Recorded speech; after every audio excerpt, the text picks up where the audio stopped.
Welcome to the WUG, guys. The WUG is that zone that you get in where you have no fear, you have no doubt, and you're able to perform above your abilities. It does not matter what anyone thinks about you. You are going to win and keep winning, and let's learn together about the WUG and how to utilize it in your life.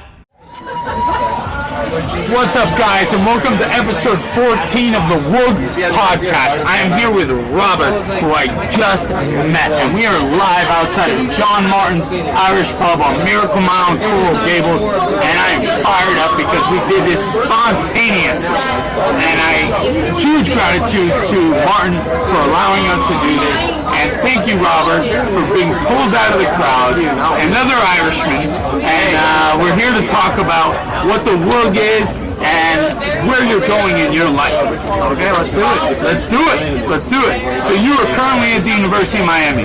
Yes, I'm a student. I'm a senior at the University of Miami. A senior? Yes. All right. Last year. There it is. So the WUG is the ability to perform above your actual talents, right? You have no fear. You have no doubt. You're just going to win.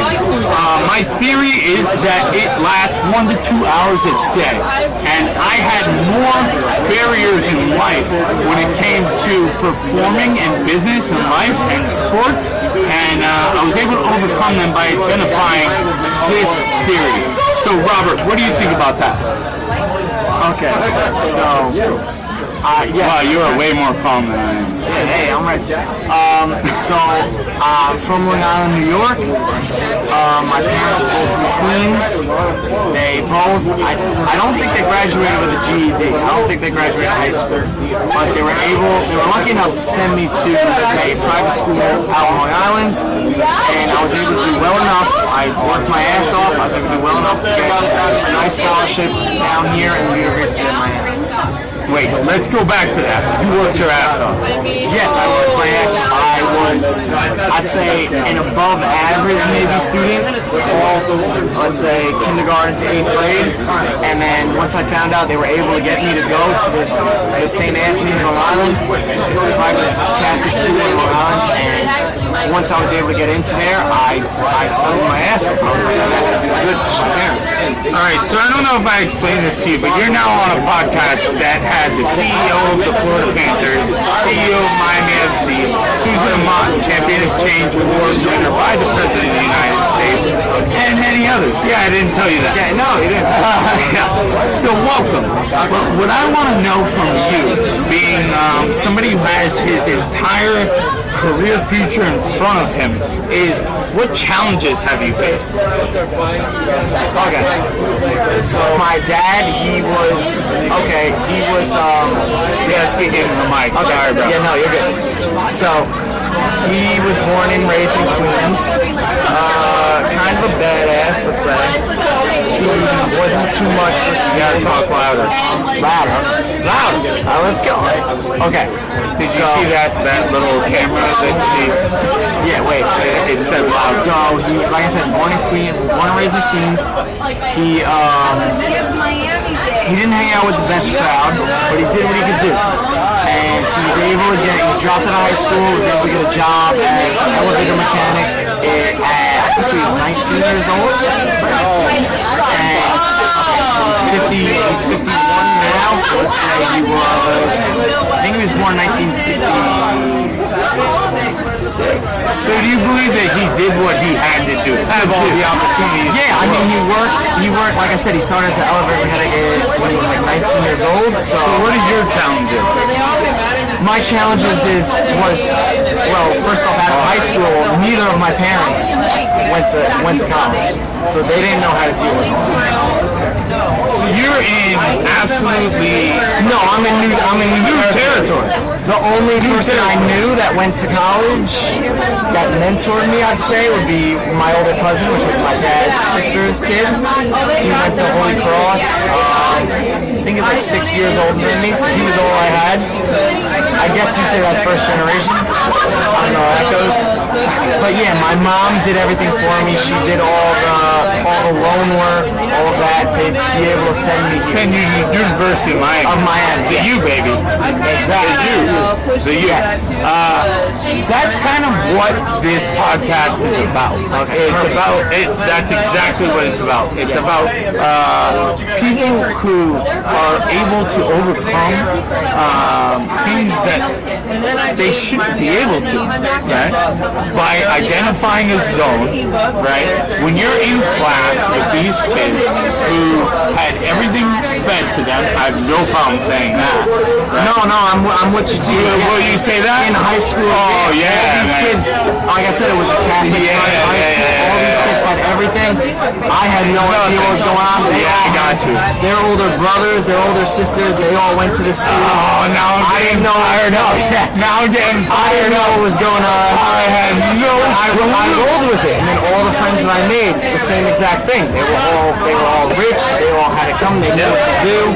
I didn't know what the SAT. Man, now I'm fired up that I picked you out of the crowd. Oh, thank you. Yeah, you and I are the same. Yeah, like I went to Glades Middle, which was a public school there, which was awful for a red-headed Irish dude, who, by the way, was 4'11" when I went in freshman year of high school. I promise you. Can you imagine? Yeah, terrible. And I went to a private school, so I switched. I was in public At least school. you weren't in Miami. No, I wasn't. Just on, but I switched schools, so I really had no friends. I had like maybe 4 other kids who came with me from 8th grade into high school because it was a totally different scene. I went from public to private, and I just didn't know what was going on. Like you said, I was small, I was skinny, I wasn't. That was a big football school too, so I wasn't on the football team. I didn't know many people. I just went to school to go to class. I guess I should add this. I didn't miss a day of. I think I ended up missing 1 day of high school. It was for my grandpa's funeral. That's why I missed. It was actually around this time, maybe 4 years ago, senior year. I missed that first day because I had to come down here to Florida. My grandparents actually live in Port Charlotte. And so on my resume it says I missed 1 day of high school. I had a 98 GPA, and I just rolled with it. You outworked everyone. I would say I'm not proud. I showed up at a Catholic high school from a public middle school where I basically ran for my life for 3 years, and I showed up an hour before school to run track. And then at lunch, instead of going to lunch, I always call out our beautiful podcaster when she tells me I'm doing something wrong, so apparently I need to move closer to Rockland. Instead of going to lunch, I would go to the weight room, and then I would go to practice, and then after that, I would do another training session. Just because I wanted to be the best soccer player. Sorry, I'm slamming on the damn table. I'm really bad at You're good. No, you're good. No. I know I'm good, but like, I don't care. The message of this podcast is to tell stories about people who exceed beyond where they should. Yeah, exactly. But, no, I know. I showed you the Miami Herald article of where I live. Yes. I have no business living there. Alright, so this podcast isn't about me, right? It's about you. The guy I picked out of the damn crowd, and somehow I magically picked you. All of your friends have been coming up and telling you, don't do this. Like, go to karaoke. They were trying to get me to go to karaoke. Yeah, I was more worried about me. I was like, go to karaoke. I think in the long run this might help me more than karaoke. But yeah, I loved that. Okay. Right? Because you were able to tell them, hey, I'll be there in a minute. Right? Awesome. So now we do what my favorite word of this podcast is, which is pivot. Okay. Where we going? What's in the future for Robert? Ooh, okay, like I said, I'm a senior at the University of Miami. I major in math and finance, and I can honestly say I have no idea. It worries me a little bit. Like my roommates, they have jobs set up, they have stuff for them. Like I said, my parents, they both went to high school. I don't think they Launchpad? Launchpad, no. Launchpad is the entrepreneurial initiative at the University of Miami. Really? By the way, this podcast, I have no idea what I'm doing. This is episode Okay, so yeah, 14, yeah. How many? you brought that up, what, twice before? Yeah. No, I'll take it from you, yes. Listen, man, you're never going to know exactly what you're doing. However, Launchpad was created by Susan Amott, who was a previous guest here. That might be somebody who you would like to meet. No, definitely. After this podcast, I would definitely like, because I think I know where Launchpad's in the UC at University of Miami.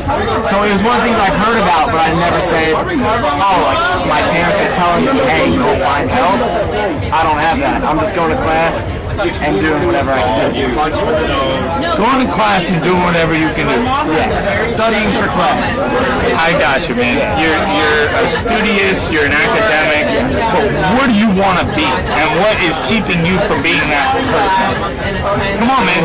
Give it to me, dude. I don't know. You're ready. Okay, so I came to University of Miami to make money. I was told. I love it, dude. Dad's friend. I love it. Wait, I gotta interrupt you. We were just in Orlando interviewing an international bodybuilder, somebody who wins competitions all over the world. And I asked him that same question. You know what he said? Money. Exactly. And there's nothing wrong with that. Yes. Money is a great motivator. I don't think so. Yeah. You don't think money is a great motivator? Don't give me a PC, man. No. Don't give me a PC. Coming out of high school, so I was good at math. Like I said, I'm a math major. I was good at math, and everyone asked me, "Oh, what's your major? What's your major?" I guess math. It's a broad subject. I feel like it's used every day. Banking has math in it. I ended up picking finance while at the University of Miami, and I just figured math would be a good way to make some money. Do you know when I lean back in the chair like this?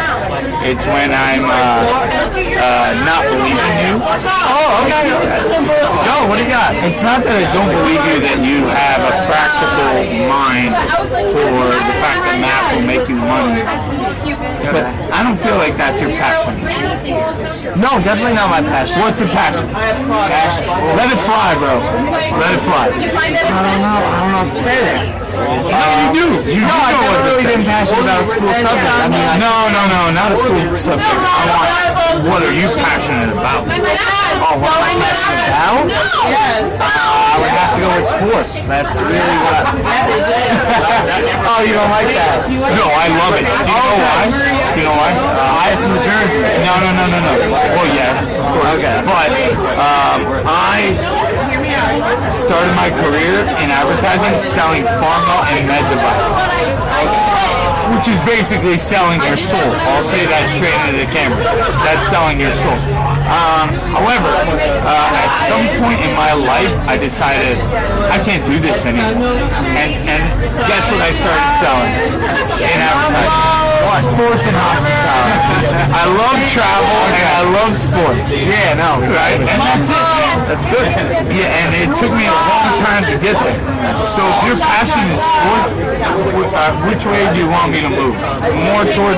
Can I put my arm around them or something? We're good here. Are we good now? Are we good now? Okay. Anyways, so if your passion is sports, what are you doing in math? I mean, I felt like sports wasn't the best way to make money. I feel like every teenage boy in high school is thinking about sports. You know, what are the Yankees doing? What are the Lakers doing? What are the Patriots doing? Every boy loves sports. But there's not really a way to make money So in that what's your unless hesitation? you're a sports star. What's your hesitation? I don't know what I would do with it. Like, major in sports management, I don't know what you do from there. You become a broadcaster on ESPN, you become an agent, what do you do from there? The fact that you don't know, I just like sport. I like watching sports, talking about sports. Yes, I don't know the exact. what I'm telling you is the fact that you don't know is the greatest gift that you have right now. Right? Because the unknown in your career is the inspiration. Yeah. Right? The fact that you're going for the practical math, you know, I understand that. However, you have a passion for sports. It was your first answer. Yes. Right. So your barrier is the fact that you don't know how to make money. and that's what I want to do. Yes, You want to make money. So that's what I picked. Right. I mean, I was 17, 18 when I picked it. Right now, I can honestly tell you, I wouldn't have picked math. That's not what I want to do. I wouldn't pick it. Okay, so If I had to start over, like I said, if I had help, yesterday, it was yesterday, right? I have a radio show as well, because I can't sit still. But I interviewed Kajana Carter. Talk to a guy like that. Because guess what? I'm 35, and that guy scares me. I'll bet. But if you listen to that radio show, I was on his level. Why? Because I can get into that zone. I've identified it. I know when I need to be in it, and it's the message I want to put out to everybody that you can be bigger than who you are. Naturally. Right. Because me, I'm a nervous guy. People don't know that. You didn't pick up on that. No, 14th episode of your podcast? I wouldn't think so. No, you wouldn't think so. Oh, and I've sat across CEOs and all sorts of craziness. And by the way, people I would wish to sit next to. So yeah, yeah, absolutely. And they terrify me. Yeah, everyone terrifies me. But guess what? I can get in that zone, and I know I need to be in it, like right now. Like, it didn't matter. I could talk to any of these people right now, and they all terrify me. So my message to you is, if you want to be in sports, get into sports. Go practical route, man. For me, I feel like that's pretty far. I feel like senior year of college, I feel like I have to pretty much stick to what I'm doing. Oh, no, you just gave a thumbs up. No, a little thumbs up. Hey, man, you guys want to come in for a second? Oh, you guys are talking about karaoke? Yeah. Awesome. Yeah, we talked about karaoke already. Alright. I'm coming back. Okay. Those are his friends that didn't want him to be on a podcast, you know, that might potentially help his future, you know, something like that. Anyway, I don't mean to hate, but yeah, that was... No, I'm not planning to be a singer or nothing. I think I'm good for right now. I don't think you're planning to be a mathematician either. No, definitely not. I think you want to be a lot. sports guy. When people hear math majors like, oh, a mathematician or a math teacher, I'm like, no, this is just a means to an end. Honestly, making money, I feel like that's in why. Well, you're talking to a 35-year-old guy who is successful and has made those mistakes that you're talking about. Yeah. And let me tell you, I bet. I think I'm doing the same thing as a couple of people. Man, I saw it in your eyes. By the way, I'm a master salesman. So, your posture, your everything. By the way, when you talked about sports, you sat up. Your eyes lit up. Man, sports is your thing. So, the WUG, this podcast is about getting over those barriers to succeed above who you think you are. That's what this podcast is. And it's a not-for-profit. It's something I lose money on, which is awesome. Man, I just want to pass the message. And I want guys like you, talented, ballsy, because all of your friends have challenged you to go karaoke while you're willing to sit here and talk to us. I was a psych major, dude. Oh, I changed too. No. Let me tell you. Ad agency. Let me tell you when I started as a psych major. I came here. I started as an accounting major. I took one semester of business classes. I didn't like that. Then I changed to a criminology major. I thought that I liked that. Once again, like my parents, they never questioned me. They didn't know what to do. So I was just doing this on my own. I changed to criminology, and then I went to math for my sophomore year. So I switched into math and said, well, I have to stick to it. Well, our podcaster just told me to take my arms off the table because I am terrible at this. However, I'll make you a promise right now. Here's the promise. If you start to pursue your passion, that was awesome. Awesome. If you start to pursue your passion in sports, I have quite a few contacts in that area. You have my word that I will introduce you to all of them. Okay. All of them. Thank you. That's what I'm here for. That's what I came on here for. And that's why you I told thought this would help a long all term. those guys to go away. Yeah, I told And them. I loved it. 30 minutes now. I loved it. 100 years later on. So I'll take it. Absolutely.